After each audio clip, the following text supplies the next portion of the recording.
रात के 10 बज चुके थे, लेकिन अभी तक शादिल घर न आया, तो सारा को मज़ीद परेशानी ने आ घेरा।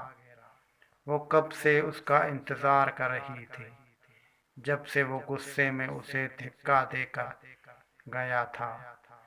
तब से ही खुद की चोट से ज़्यादा उसे शादिल की फिक्र ने घेरा हुआ था। वो इतने गुस्से में अपना कोई नुकसान न करवा बैठे।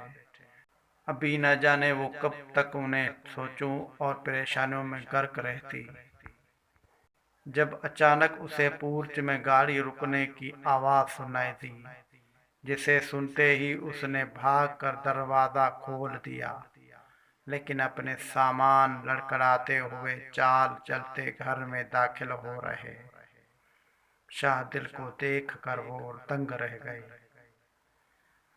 आज मामूली से हटकर शाहदिल ने बहुत ज़्यादा ट्रैक कर ली थी, जिस वजह से उससे चला भी नहीं जा रहा था। अचानक वो लड़खड़ा कर गिरने लगा तो सारा जो शाहदिल की हालत समझने में मसरूफ़ थी,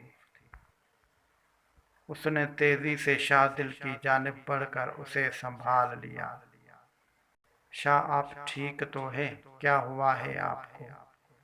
मैं कब से आपका वेट कर रही हूँ, लेकिन ये नहीं सोचा था कि आप ऐसी हालत में वापस आएंगे। शाहदिल की कमर में बाजू डालकर उसकी एक बाजू अपने कंधे पर रखे शाहदिल को सहारा देने के बाद आस्ता आस्ता चलकर सारा शाहदिल को कमरे में लाई और फिर उसे बेड की जानिब ले जाने लगी, जब अचानक उसे शाहदिल की सांसों में से अल्कोहल की बदबू आई। शाह, आपने ड्रिंक की है?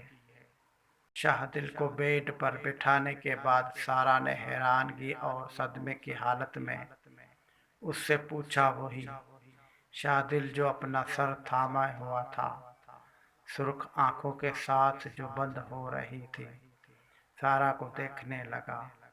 मुझे आपसे ये उम्मीद नहीं थी।